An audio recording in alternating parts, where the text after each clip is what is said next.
A couple of dudes just chugging and talking shit. You never know who's about to explode on this week's episode of Human Landmines.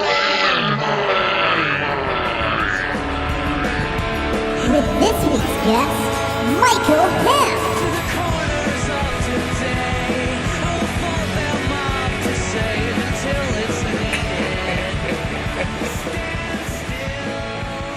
Hey everybody, welcome to Human Landmines. This is a show where me and Steven get together and chug beer and talk about the world climate, porn, child murderers, and porn. And today we have Michael Hanf joining us. Yeah, it's official. We have our first guest, Yeah! Michael Hanf. Woo! Here, Mike, here's my intro that I prepared for you. Brand of beer? Do we have to keep that secret? I want to get No. sued. Promote the beer, for sure. Okay. Michael Hanf has performed with Hess's More, future wife, and now you can see him on tour with San Furman playing drums. Is that a good intro, Mike? It's way better than I would give myself. Okay. You deserve... I didn't put you in a box? You don't want to be introduced as like a painter or anything? I mean, yeah, no. I can't even think of anything funny to say about that. It's all right. Let's just talk about facts. Alright, Mike Hanf just got off of a 6-week tour. He's back in New York now. But, you went on tour with San Furman. Why don't you tell Steven and I about where you went and how it went? Well, we basically started in New York and Canada. And kind of did like a short Canadian run up in like Toronto and Montreal, and then came back down to the East Coast, did like Boston, DC, New York, and then went out west all the way basically to Vancouver, and then went down the West Coast to LA, then across the South to Austin, then further to the East Coast, like we did New Orleans to Tallahassee, back all the way up to New York, basically. What Wow. venue did you do in Tallahassee? Which venue? We did Yeah. something associated with the college. It's like some college the venue. Club Down Under? I forget what it was called. Huh? Yeah, Down Under. We did Nice. Down Under. I went to FSU, so that's awesome. Oh wait, really? That's where you graduated from? Yeah. That's why I'm curious. Nice. And you did... Dude, Down Under was a pretty cool venue. And how did you... Paul and I didn't talk about this on the show, but he and I have talked about it before. How did you feel about South by Southwest? Paul and I were thinking it's like becoming really diluted, and like I don't know, like it seems really hard to navigate through. Like, it just seems really confusing. Like, how can anybody enjoy South by Southwest? What's it like there in 2014? South by is like, it's like summer camp for like indie rock hipster musician types. But ultimately, like, that's the fun part. Ultimately, South by, though, is like a trade show. It's not so much like an indie rock festival as it is a bunch of booking agents and managers, and occasionally record labels looking at what, like, performing musicians can do and, like, who they want to, like, basically, like, share tours with and, you know, promote. So it's not really like the heyday of like, oh, we're all like independent and like everybody's gonna get signed and this is a big deal. It's definitely like, I mean, you kind of feel more like you're on display.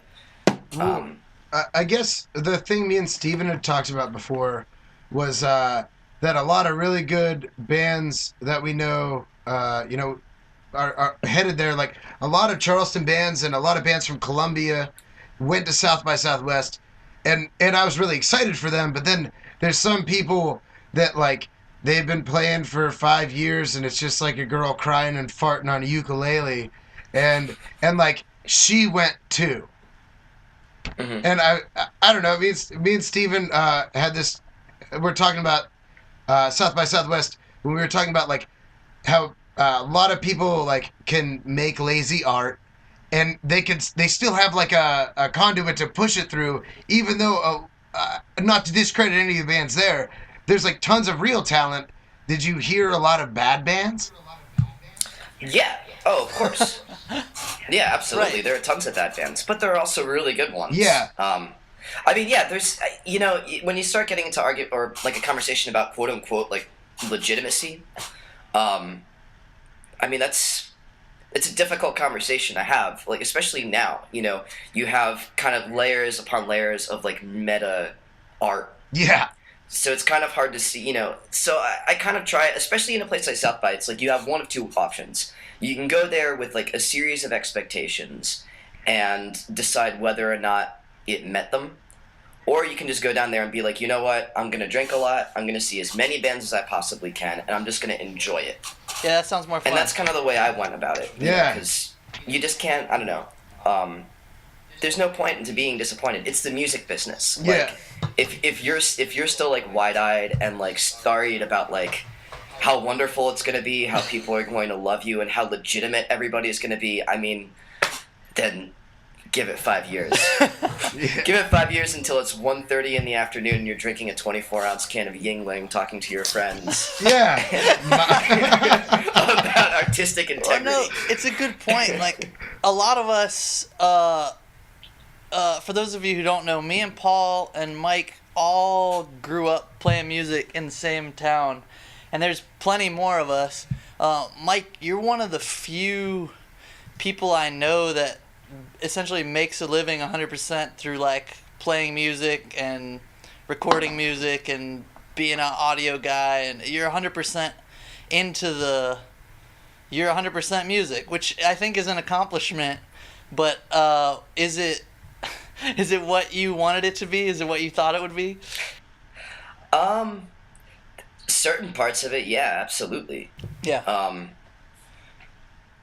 I think, yeah, you're right. I mean, I make pretty much all my living off of playing music, which is super rad. Yeah, it's badass. But at the same time, like, it's a living in air quotes. It's like, I just got health insurance. Like, it's difficult figuring out how to pay rent every month. Like, right. I don't necessarily take care of myself all that well. And, like, everything seems to have, like, I can't do it forever. That being said, being able to, like... Hey, Mike. Yeah. Levon Helm from the band said, I'm not doing it for my health. Yeah. It's certainly not. I mean, but, at the same time, it's a great job to, like, wake up at, like, freaking noon and you can do whatever the hell you want, as long as you're not on tour. That's nice. Is it everything I was expecting, though? I mean, I don't know what I was expecting. I mean, you remember what those days were like. It's freaking, like, I could barely put sentences together. we keep coming back to expectations, and I don't think that I think as you get older you just learn to live without expectations. And as you because like nothing happens exactly like you think it out to be in your mind. And like even if you have a beautiful night with the girl of your dreams, you had like a little bit better night imagined in your mind. Mm. And so like it's the real world. It's not your imagination. And movies and a lot and songs, most art accent these interesting moments of our lives, but the boring or tedious or like monotonous parts are also part of life, like they come every day. Or the hard parts, the struggle, all that shit.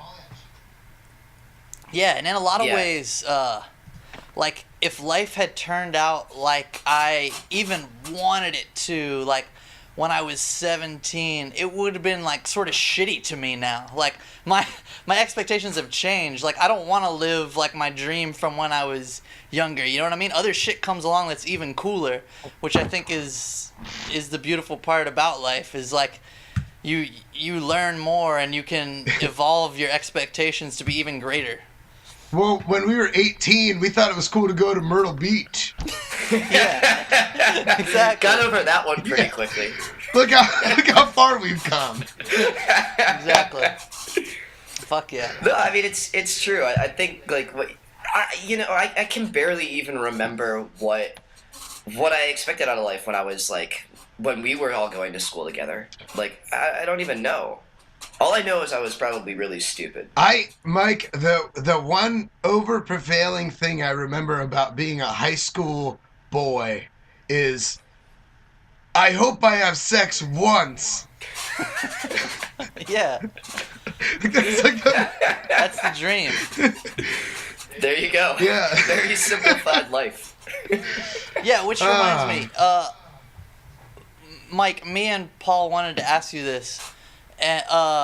Do you get laid on tour? And if so, are there other people in the hotel room while you get laid? Yes, and so, that hasn't happened yet. But I can easily see a situation where it would. With someone else being in the room? Yeah, I mean, I don't think I would do that. I don't think I would be the guy to bring somebody back into the room, but I could definitely imagine a situation where it's like, but, you know, this really needs to happen, and then somebody will just, like, go into the room and, like, kind of not care if I'm sleeping in there, too. I can see it happening. I hope it doesn't, but you get really way too close with these people on tour. Right, you know? which is why I, like, ask. I've heard that, and I'm like, they probably don't care if they fuck in front of each other. But it might be a bridge too far. it's good if you don't have to. That's even better. Yeah, and it's slowly getting there, but it's still very, like, I mean, we share, generally there's like 4 people to a room. Right, So and it's there's males and females in San Fermin, right? So yeah, and there's no, like, I have no cross-pollination there. Okay, That's yeah, good. that eliminates my next question. So We have very strict rules about that. okay, that's because good. That's a I really was good system. I was just about to ask. So do you mean all 4 of the males and females in the room have like an orgy? So technically there's not another person in the room? The other person in the room is love. Okay, yeah. Yeah. All right.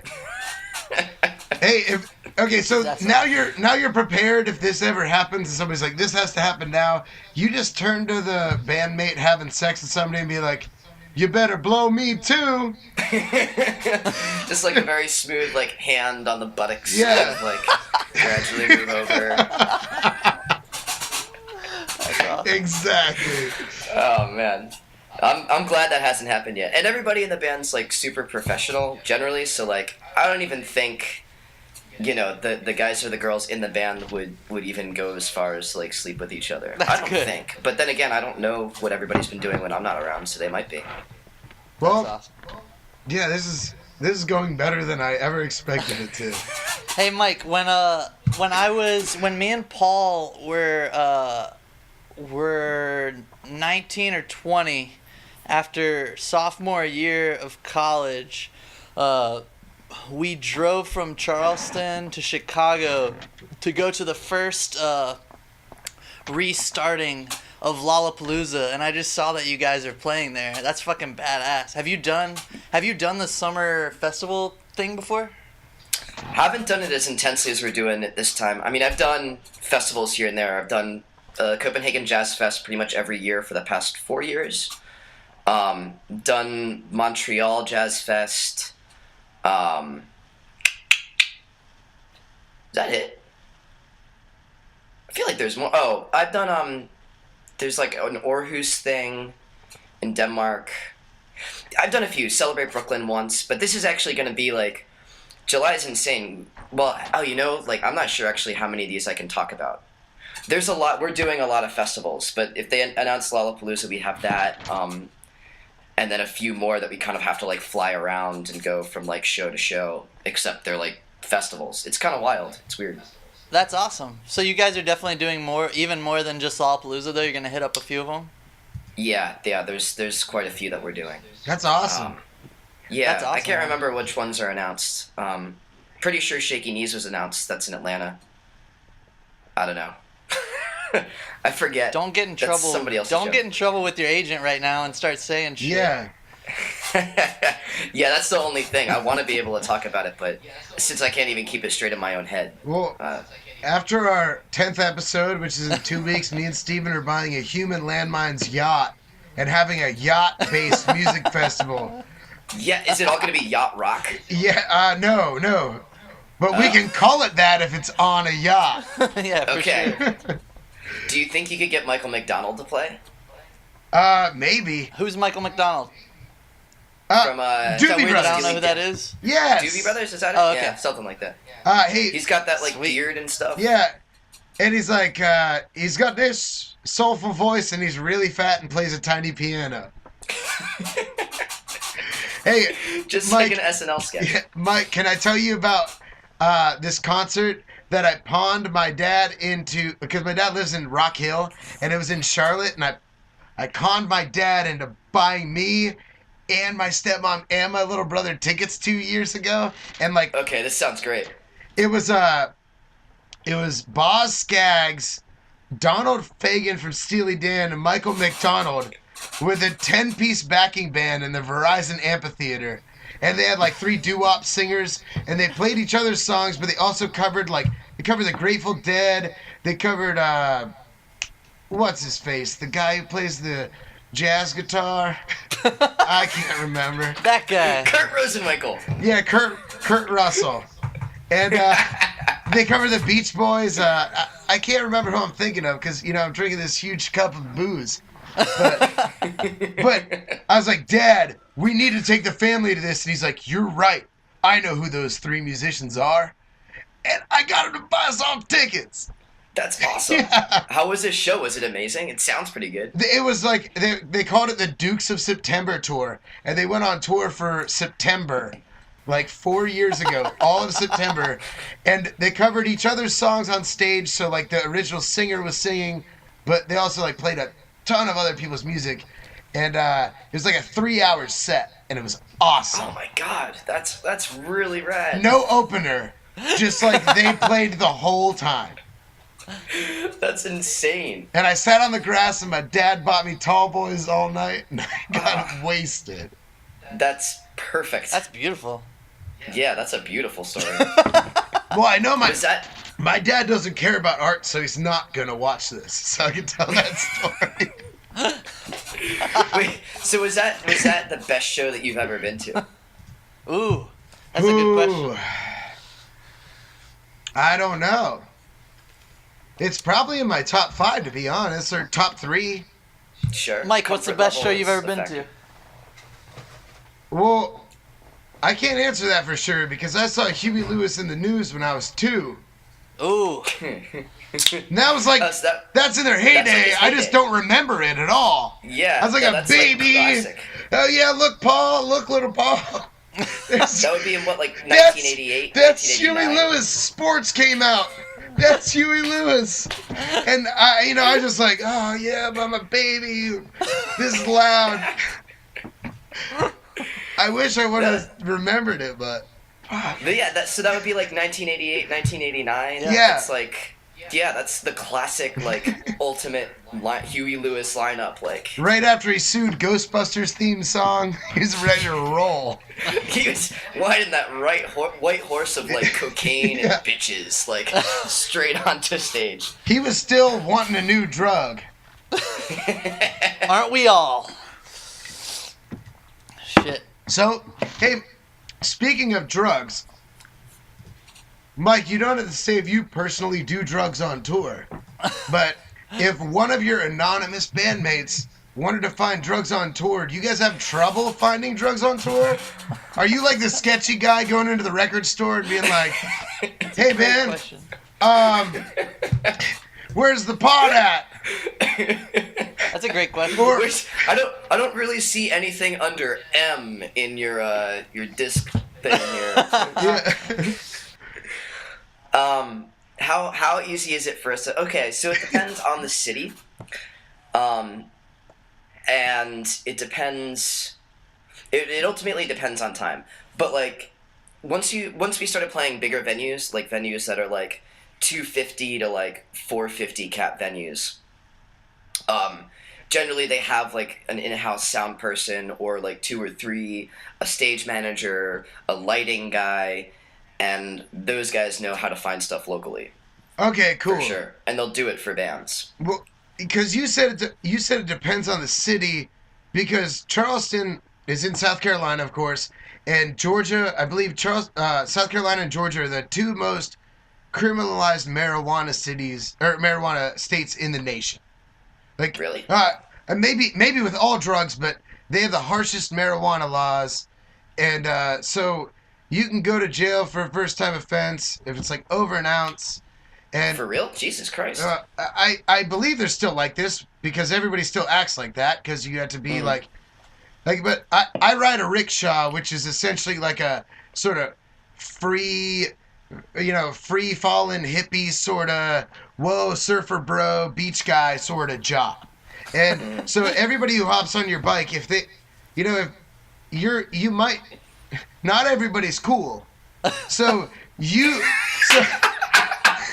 but Yeah, I think that was Kant, right? He said that. In general, not everybody's cool. So you, as the random rickshaw guy, might be the coolest person that this uncool person has met, and they're like, "Yo, man, get me drugs. Get me drugs. Like, where's the weed at? Where's the Molly at? Where's the coke at?" Well, when I was in New Orleans, my rickshaw guy knew where the good coke was. Is this real? Does this actually happen to you? All the time. And Holy shit. And the guys who have longer hair and look more like hippie, like surfer dudes, get asked on almost every ride. Wow. And so if you find somebody a bag of weed, if you're getting like an ounce at a time, at the most you're gonna make is like $10, right? Like right around there. And that's a hassle, and you're going through a risk. I could just like not call people because I know 100 people around town who I know you during college. I can get weed from you. But I could just take a ride, a second ride, and make more than if I hunted down a bag of weed for person A with zero risk. That's my point right there. No, I mean, it totally makes sense. And I think that's a little bit different than, like, let's say, all right, like, someplace like Salt Lake City, like, you're not going to be able to find weed there. Not just because of, like, their laws, but because nobody smokes there. It's all, like, LDS, like, crazy people. Yeah. Jesus. But a place like Charleston, even though it's, like, you might have problems, it's like a lot of these guys who are running sound or whatever, I mean, they kind of consider that part of their job, it seems like. You have your hospitality and whatever, and it's like, hey, like, and it's not very difficult. It's different than, like, running a rickshaw. Like, my God, you're, like, losing money if you try to, like, hook people up. But for these guys, it's like a simple phone call. Yeah, exactly. Like, they probably have a dude who would just bring it to the venue. Mm-hmm. Hey, Mike, did you see, there was an article going around yesterday that said the governor of New York was gonna legalize weed in New York State, but it was fucking April Fool's, and I got really excited about it. Well, my whole point is, like, it seems dumb to have to tell somebody, I'm not a drug dealer, I'm a cab driver.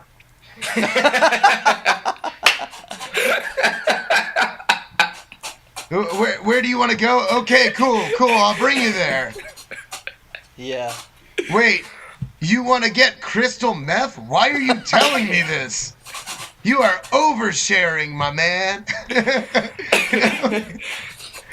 I'm just surprised that people will get mad at you for not being able to do it. That seems weird. I've had a bachelor party yell at me, and I have people not call me back.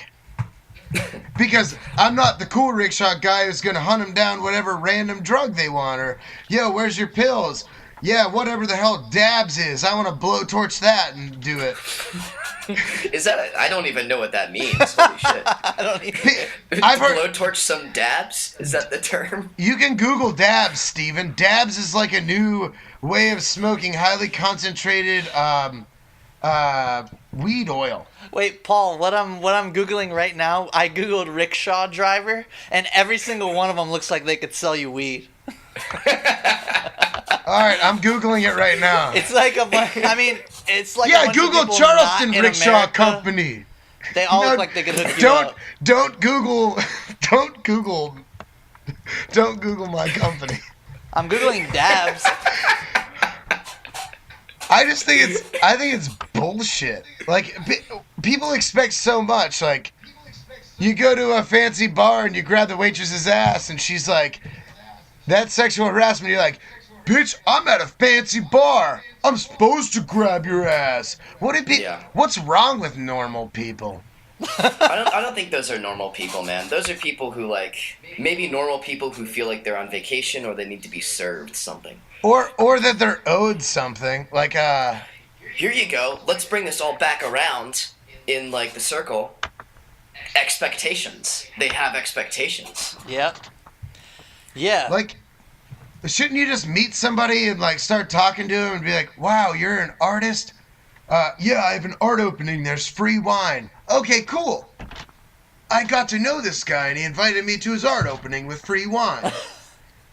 No, people are like, yo, dude, give me all the wine.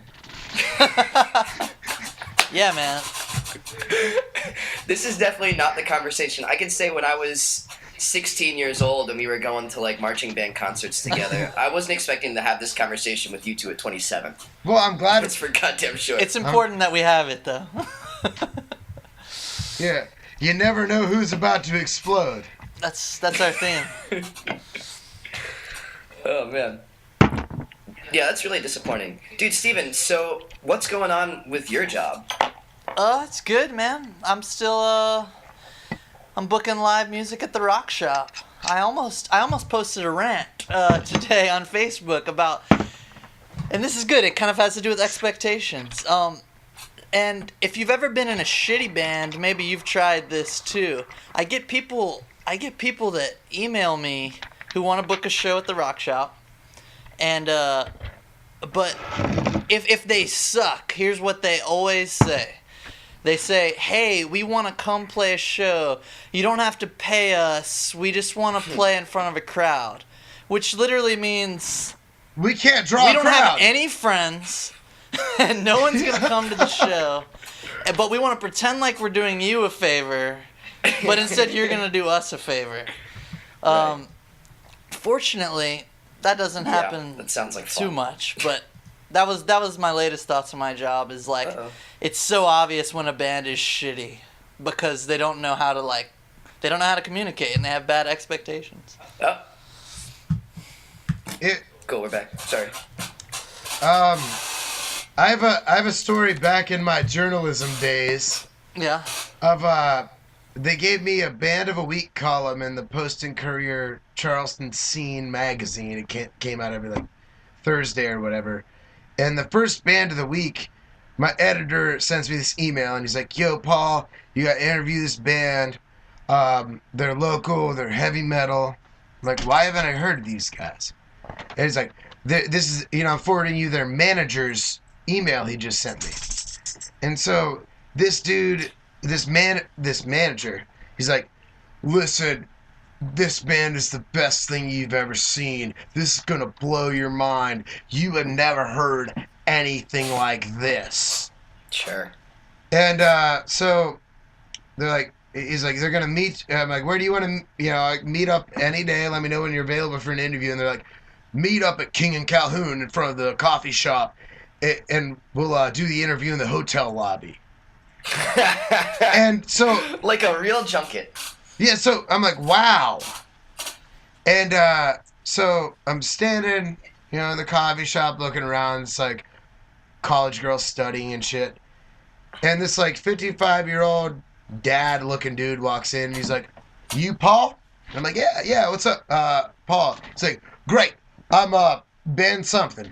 Just making up a name. And I'm like, all right, great to meet you. It's good to email you. Where's the band? He's like, oh, they're up in the lobby already. And I'm like, cool.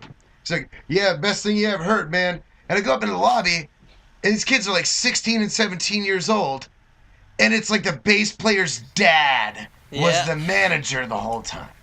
Yeah, man. Sure. Manager's the squirrely term.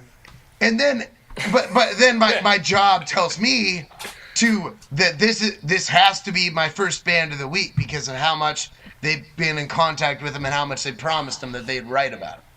Right. Yeah. And I'm like, this band probably hasn't played a show outside of a garage. Right. Yeah. But that's the same. Kind of in the same vein. No, dude, it's So, like, totally... you were automatically, like, pushed to have somebody else choose like your band of the week like from the get-go. Yeah, and eventually I got to choose my own, which was really cool, and I did it for about 2 years. But I got to feature a lot of my friends and a lot of really good like DJs and solo artists and groups. But occasionally they'd be like, "This is your band of the week." Right. I'm like, "That's not my band of the week. It is the band of the week." This week. Dude, There's a lot of weeks. A telltale sign of a band that isn't good is that their introduction is "We are great," is them telling you how good they are. Like if that's their whole thing is like, we're gonna blow your mind when you hear it. It's generally a sign that they're not actually good at all. Your ears are gonna melt down your whole body and flow into your pussy. Yeah, that whole thing is just like, it's kind of funny, but also just like really depressing. Like if you're really fighting in the trenches of like indie rock, like, yeah, that shit can get kind of sad. Well, Mike, me and Steven talked about this. Like, you just need to take time with your art. It doesn't have to be a completely polished thing, but you have to do it a little bit all the time. Well, absolutely. You can't practice twice a month for 5 hours apiece and think that is no different than practicing 10 times a month for an hour apiece. Like that is more rewarding. You're just burning yourself out. You're not gaining as much from it, and you're not honing anything. You're like you're binge arting. You need to art every day. I like art as a verb. It's absolutely true. It's just weird because it's so performance-based, you know? And so you have to kind of have this, like, reliant trust on other people to give a shit about what you're doing. Yeah. Which is tough, you know? I mean, it's hard to sell it. And everybody in a group needs to give a shit as much as the other people in the group. Yeah, it's hard.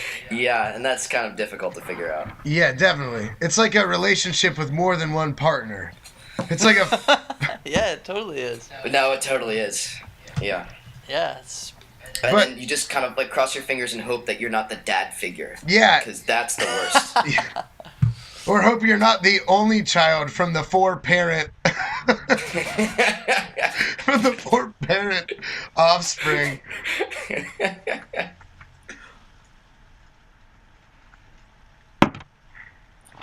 So, I think this all comes back to expectations.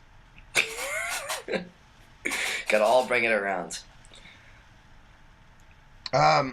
So, I think this links to expectations too. I was talking to Steven about this, Mike. So, people always say, this is like an overplayed thing to say, but you have to be responsible for your actions. I'm responsible for my actions. But people don't think about, if you bitch all the time about something, you're responsible for being a complaining ass dude. Or if somebody doesn't do anything at all, they're responsible for being a do-nothing waste of life. Right. You are responsible for your inaction, too. Yeah, the people that will say the sentence, "You're responsible for your actions." Like if let's say I get arrested for having a little bit of marijuana. There's going to be people who would be like, "Well, Steven, you're responsible for your actions." But what they don't think about is that they've bitched about their shitty job every day their entire life, and they're responsible for those actions too.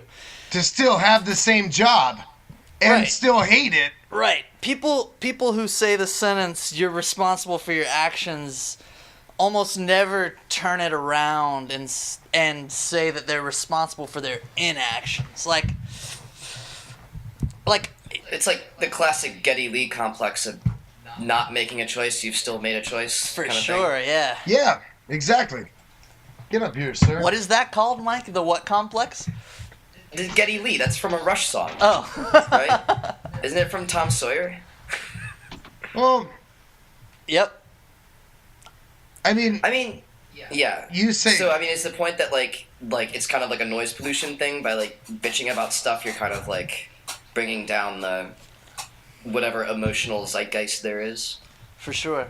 oh, even in the most narcissistic way, you're bringing yourself down if you're bitching about stuff. Mm-hmm.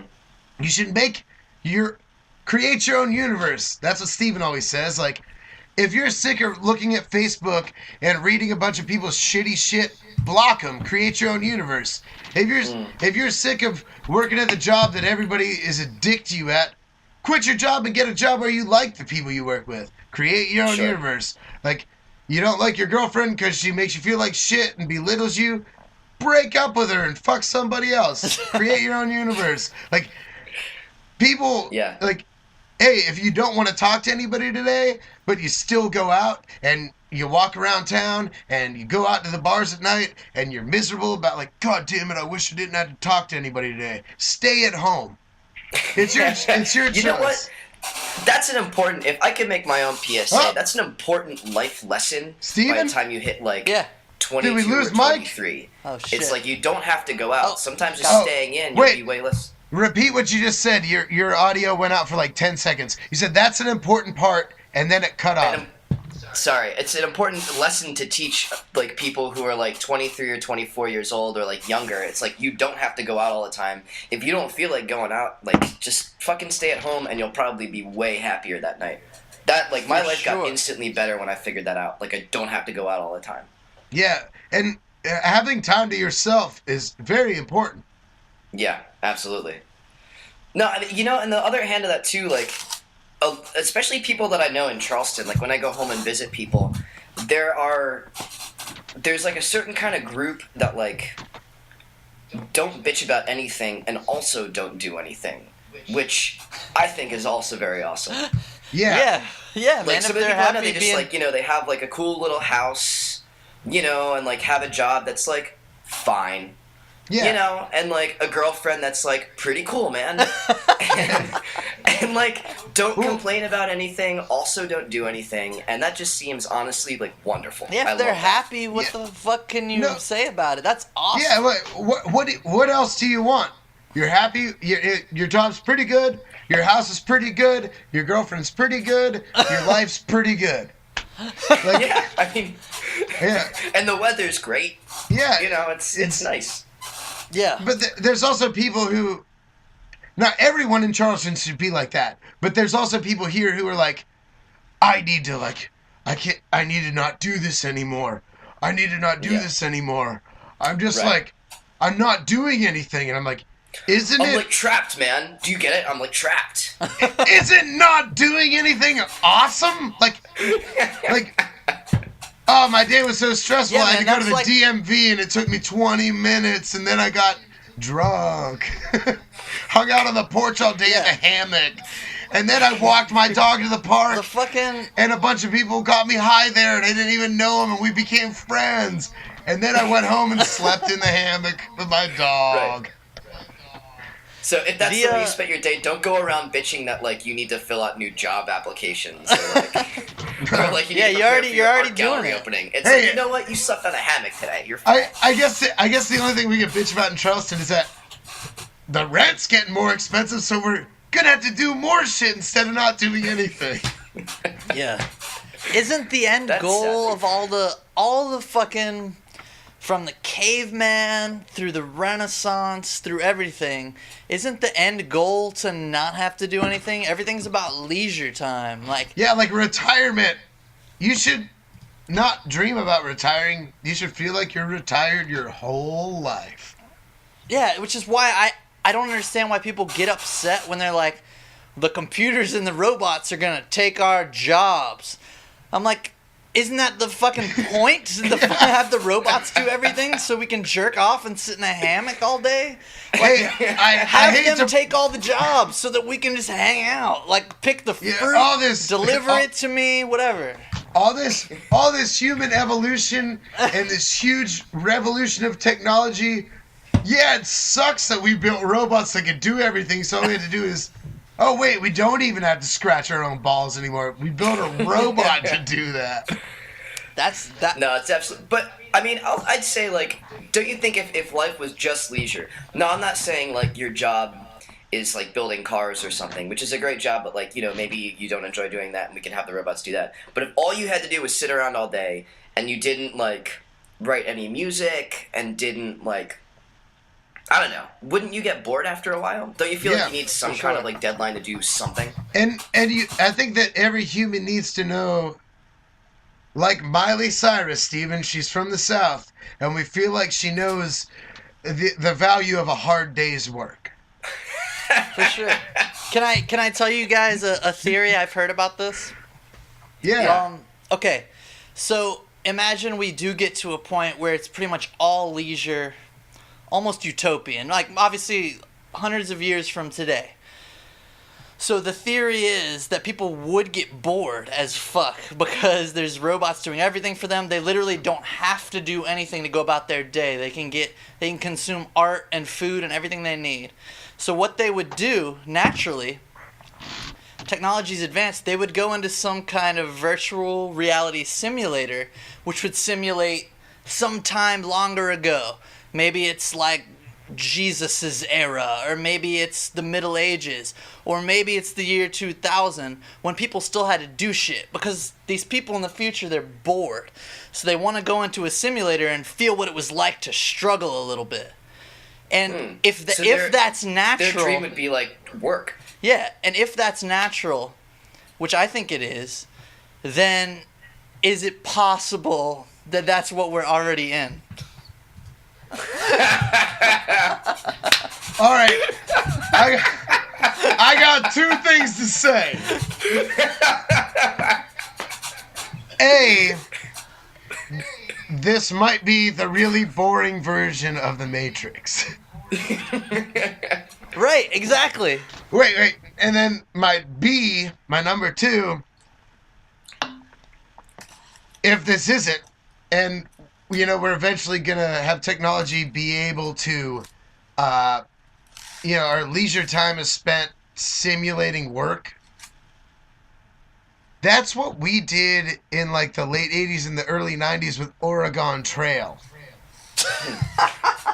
That actually that's a very, very good point. Yep. Yeah, like Bobby died in the wagon wheel fire. And you're like, yeah. Fuck! Right. How are we gonna make Has it? diphtheria. How are we gonna make it to Oregon with only 3 fucking people in this wagon? But really, you're like, up, enter. I think it supports my theory that diphtheria. Fuck. it's natural to make simulations. I think it absolutely supports that point. Maybe So Steven's right. We laughed afterwards, but maybe it's already happening. So, like, I'm playing, on the Xbox One, I'm playing Metal Gear Solid 5, and the first Metal Gear was made for Nintendo, like, NES. And this is, a way more evolved, calculated version of that. And the first Metal Gear probably came out when the Oregon Trail did. So what's the new version of the Oregon Trail going to be like when we're in the Matrix? Fucking this. No, you're gonna be like jacked into the Matrix, and you're gonna like drown in the river when your buffalo's gonna drown in the river, and they're like gonna shit on you, and the guy calculating the Matrix is just gonna see like shit appear on your face when you're jacked in the little chair.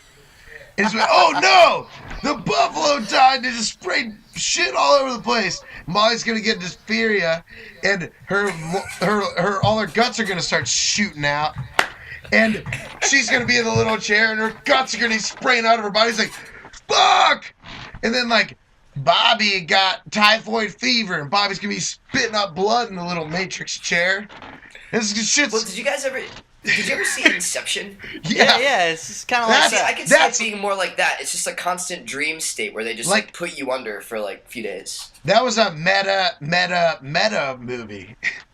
Right, and isn't it cocky? Isn't it cocky of us to assume that we're only one level down?